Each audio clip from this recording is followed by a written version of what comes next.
murtiiwwan koree kanaan kennaman. Tokko lola dhaabuu ceasefire. Guyyaa har'aa amajjii 16/2011 irraa eegalee lolli gamalachuu akka dhaabbatu labsamee jira.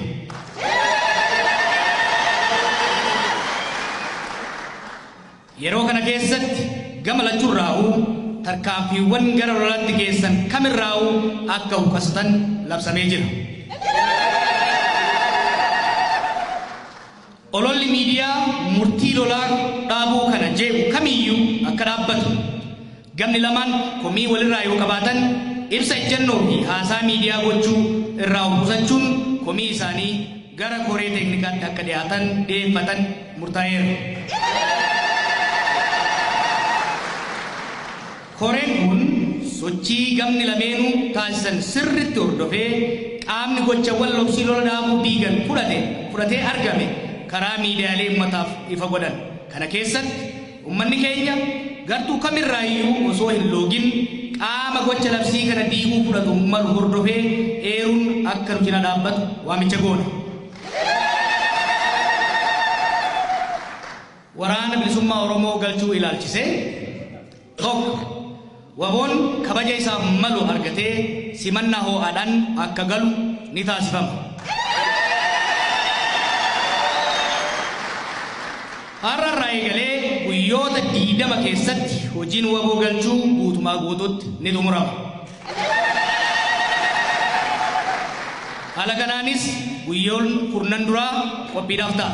Guyyoota kunneen keessatti koreeleen simannaa ni ijaaramu, ibsi barbaachisu hundi ni kennama, kaambiinis ni qophaa'a.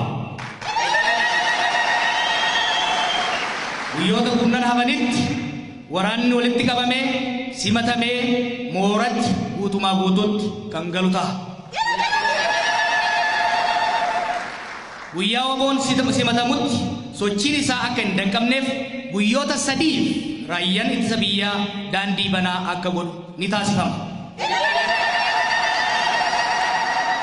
3 sadarkaawwan takkaa'uu phases waboon itti galu.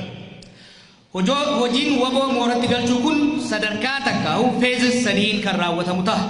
Sadarkaan duraa magaalota aanaalee itti dhiyootti walitti qabamuu ta'a.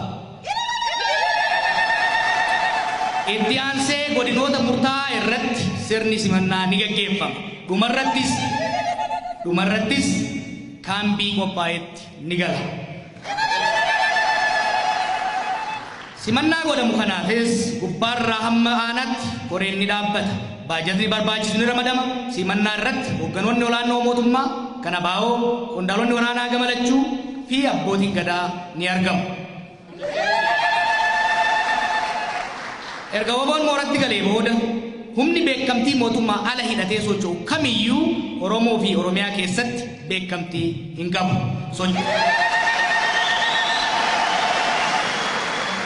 Sochii humnoota akkasii mootummaa fi uummanni waliin ta'uudhaan nagaa fi olaantummaa seeraa kan kabachiisan ta'a. Akkuma waboon kaambiitti galeen raayyaan ittisa biyyaa uummata keessaa bahee kaambii isaatti kan deebi'u ni taasifama. 4 haala qabiinsa kaambii keessaa ilaalchise. 1 kaambileen kun iddoolee lolli itti godhamaa ture irraa kan fagaatan ta'u. 2 waboon kaambii keessa yeroo ji'a 2 hin caalle keessa kan turu ta'a. Leenjiiwwan barbaachisaa ogeeyyota seeraatii fi dhimma nageenyaatiin kennama.